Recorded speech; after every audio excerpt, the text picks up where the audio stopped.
દર્શક મિત્રો, આપ જોઈ રહ્યા છો NN ન્યૂઝ. હું છું એન્કર અર્પિતા પટેલ. હવે જોઈએ અગત્યના સમાચાર. સુરતની શાળાના શિક્ષિકા થયા વય નિવૃત્ત. વિદ્યાર્થીઓને 39 વર્ષ સંસ્કારના પાઠ શીખવનારને અપાયું વિદાયમાન. વિદાય એટલે વિશેષ દાયિત્વ એવા શબ્દો સાથે 39 વર્ષ સુધી પ્રાથમિક શાળાના બાળકોને ભણાવનાર શિક્ષિકાનો વિદાય સમારંભ યોજવામાં આવ્યો હતો. નાના ભૂલકાઓને શિક્ષણ અને સંસ્કારના પાઠ શીખવનારા શિક્ષિકા વય નિવૃત્ત થયા હતા. આ પ્રસંગે યોજાયેલા સમારંભમાં પૂર્વ વિદ્યાર્થીઓથી લઈ સાથી શિક્ષકોએ પણ ખાટા મીઠા દિવસોને યાદ કર્યા હતા. વિદાય લઈ રહેલા શિક્ષિકા અને તેમના પરિવાર શાળાને વોટર કુલરની ભેટ આપી હતી, તો નાળિયેર સહિતની વસ્તુઓથી સ્ટાફે સારા સ્વાસ્થ્યની કામના કરી હતી. મહાનગરપાલિકા વિસ્તારમાં આવેલી નગર પ્રાથમિક શિક્ષણ સમિતિ સંચાલિત શ્રી મનુભાઈ પંચોળી દર્શક પ્રાથમિક શાળાના ક્રમાંક 249ના શિક્ષિકા ગીતાબેન રમણીકભાઈ નાવડિયા વય નિવૃત્ત થયા હતા. 39 વર્ષની સુદીર્ઘ સેવા આપ્યા બાદ તેઓ નિવૃત્ત થયા હતા. આ તબક્કે નિવૃત્તિ પછીની પ્રવૃત્તિમાં જોડાનારા ગીતાબેનને વિદાયમાન આપવામાં આવ્યું હતું, જેમાં તેમને નિરોગી સ્વાસ્થ્ય સાથેની શુભકામના આપવામાં આવી હતી. સારી પ્રવૃત્તિ કરતા રહો, ભગવાન ઓનલાઈન નોંધ લે છે તેવું હંમેશા સ્ટાફ સહિતના વિદ્યાર્થીઓને કહેનાર ગીતાબેન નાવડિયાએ કહ્યું કે શાળામાં ભૂલકાઓ સાથેનો સમય વિતાવવો જીવનનો અમૂલ્ય ભાગ હતો. હવે આ તકે નિવૃત્ત થયા બાદ તેનું દુઃખ રહેશે. જોકે પૌત્ર પૌત્રી સહિત પરિવારને સમય આપી શકાશે. સાથે સેવાકીય કાર્યો પણ સમાજ ઉપયોગી કરવામાં આવશે. શાળાના આચાર્ય સહિતના સ્ટાફે ગીતાબેન સાથે વિતાવેલા સમય અને તેમના કાર્યને બિરદાવ્યું હતું.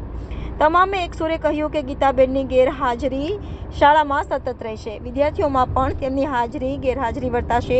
તો પરિવારજનોએ કહ્યું કે તેઓ અમારી સાથે પૂર્ણ સમય રહેશે, જેનો અમને આનંદ છે. હરખ અને દુઃખની મિશ્ર ક્ષણ વિદાયના પ્રસંગમાં તમામે ભીની આંખે અનુભવી હતી. NN news Vadodara. દર્શક મિત્રો, તમારી આસપાસ બની રહેલી અવનવી ઘટનાઓ વિશે જાણવા માટે NN ન્યૂઝને લાઇક કરો, શેર કરો, સબસ્ક્રાઇબ કરો અને બેલ આઇકન પ્રેસ કરો, જેથી આપને નોટિફિકેશન્સ મળતી રહે. મારું નામ ભંડેરી વનિતા ધીરુભાઈ છે. હું નગર સંચાલિત 249 શાળા ક્રમાંક 249માં પ્રાથમિક શિક્ષિકા તરીકે ફરજ બજાવું છું. અહીં આજે એક સરસ એવો વય નિવૃત્તિનો કાર્યક્રમ હતો, જેમાં અમારા લાડીલા શિક્ષિકા શ્રીમતી ગીતાબેન રમણીકભાઈ નાવડિયા નિવૃત્તિ લેવા તરફ જઈ રહ્યા છે. તો અમે હર્ષ અને આનંદની લાગણી અનુભવીએ છીએ, કારણ કે એમના લાઈફમાં એક યુ-ટર્ન આવે છે, જે એમના પરિવાર માટે 100% ટાઈમ આપી શકશે.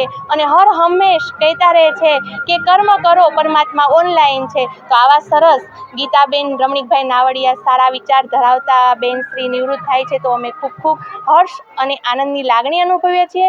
સાથોસાથ પણ દુઃખ થાય છે કે અમારા લાડીલા બાળકોને એક માતૃ પ્રેમ આપતા શિક્ષિકા બહેનશ્રી નિવૃત્ત થઈ જાય છે, જેથી અમારા બાળકોને પણ એક હૃદયમાં ખેદ રહેશે, દુઃખ રહેશે. તો અમે શ્રીમતી ગીતાબેનને વિનંતી કરીએ કે અમારામાં કંઈક એવું બીજ રોપતા જાઓ કે જેથી અમે પણ તમારી ખાલીપો ભરી દઈએ અને બાળકોને હર હંમેશ એમને ખૂટતું હોય એ આપીને પ્રોત્સાહિત કરી શકીએ. અસ્તુ. તમારું નામ? મારું નામ મનીષભાઈ જે ભરોડિયા છે. કઈ જગ્યાએ અને શેનો પ્રોગ્રામ?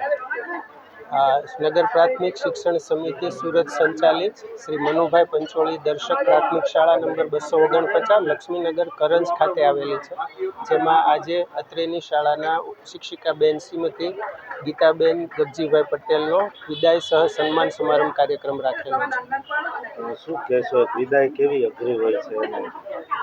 આમ તો વિદાય ખૂબ અઘરી હોય છે, પરંતુ એક શિક્ષક તરીકે 38 વર્ષ ગીતાબેને જે નોકરી કરી છે, એના અનુસંધાને કહીએ તો 38 વર્ષ એમણે પોતાની ફરજ માટે ખર્ચી ચૂક્યા છે.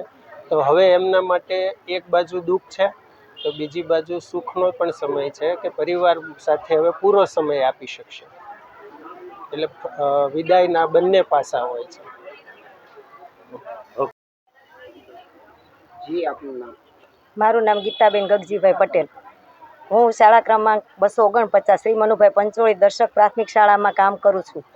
અને મારે આ સ્કૂલની અંદર 18 વર્ષ થયા અને આમ મારી નોકરીના 39 વર્ષ થાય છે. અને અત્યારે મારે વય નિવૃત્તિના કારણે નિવૃત્ત થવું પડે છે. અને આ શાળાની અંદર મેં ખૂબ નિષ્ઠાથી અને મારા બાળકોની સાથે પ્રેમભર્યા વાતાવરણમાં સર્વિસ પૂરી કરી છે. અને હવે પછીનો સમય હું મારા બાળકો મને ખૂબ યાદ આવશે, પરંતુ મારા ફેમિલીને હું સમય આપી શકીશ.